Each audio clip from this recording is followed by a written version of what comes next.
खेल अभी खत्म नहीं हुआ था।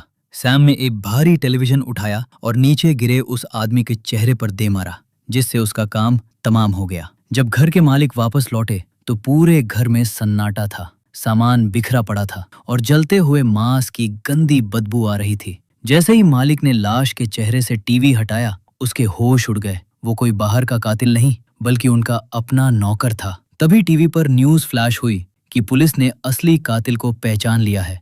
भागने वाली मानसिक रोगी कोई आदमी नहीं, बल्कि वही लड़की थी जो खुद को सैम बता रही थी। उसका असली नाम शार्लोट था, जिसे लोग खूंखार टूथ फेरी कहते थे, क्योंकि वो 12 लोगों का कत्ल कर चुकी थी। अब कहानी के सारे तार जुड़ते हैं। वो चश्मे वाला डॉक्टर जो पहली 3 कहानियों में विलन की तरह दिखा था, वही इस घर का मालिक और उस बच्चे का पिता था।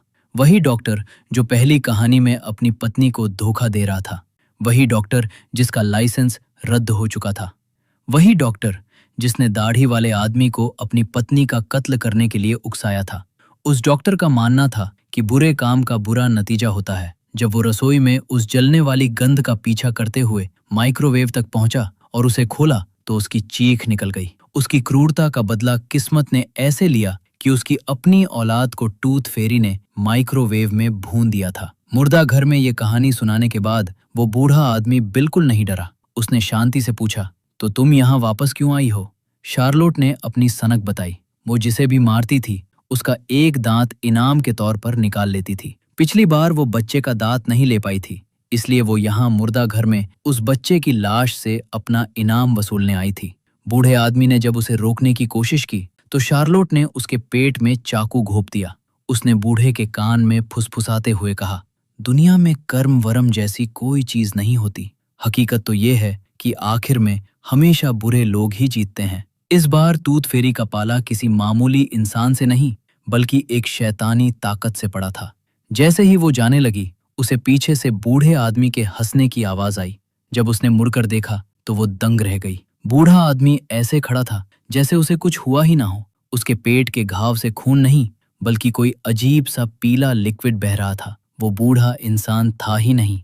उसने हंसते हुए कहा, अब इस मुर्दा घर को संभालने की बारी तुम्हारी है। शार्लोट ने वहां से भागने की बहुत कोशिश की, लेकिन वो जिस भी दरवाजे से निकलती, वापस उसी कमरे में पहुंच जाती। वो एक भूल भुलैया में फंस चुकी थी। असल में जैसे ही उसने मुर्दा घर की नौकरी के कागजों पर साइन किए थे, वो हमेशा के लिए इस जगह की कैदी बन गई थी। शार्लोट भागते हुए एक पुरानी लाइब्रेरी में पहुंची।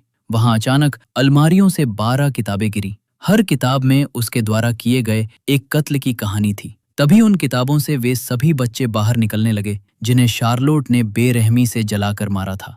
उन बच्चों की रूहों ने उसे घेर लिया और उसके शरीर को नोच नोच कर टुकड़े टुकड़े कर दिया। बूढ़े आदमी ने बड़े आराम से शार्लोट के उन कटे फटे टुकड़ों को सुई धागे से वापस सिला। अब उस बूढ़े की मुक्ति का समय आ गया था। वो मुर्दा घर का दरवाजा खोलकर जैसे ही बाहर निकला और सूरज की पहली किरण को छुआ, वो राख बनकर हवा में उड़ गया।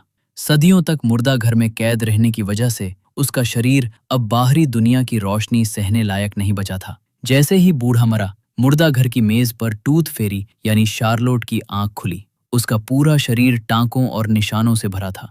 वो समझ गई कि अब उसे अगले कई 100 सालों तक इसी बदसूरत शरीर के साथ इस मुर्दा घर की रखवाली करनी होगी। वो फूट फूट कर रोने लगी। कहानी के बिल्कुल आखिर में वो अखबार बांटने वाला छोटा लड़का लिटिल रेड अपना कैमरा लेने वापस मुर्दा घर आता है, लेकिन इस बार शायद वो कभी जिंदा बाहर नहीं निकल पाएगा। बाप रे, क्या जबरदस्त अंत था। वैसे मुझे तो वो हिस्सा सबसे डरावना लगा जहां बच्चों की रूहें उसे नोचने लगती हैं। आपको कौन सा सीन सबसे ज्यादा क्रीपी लगा?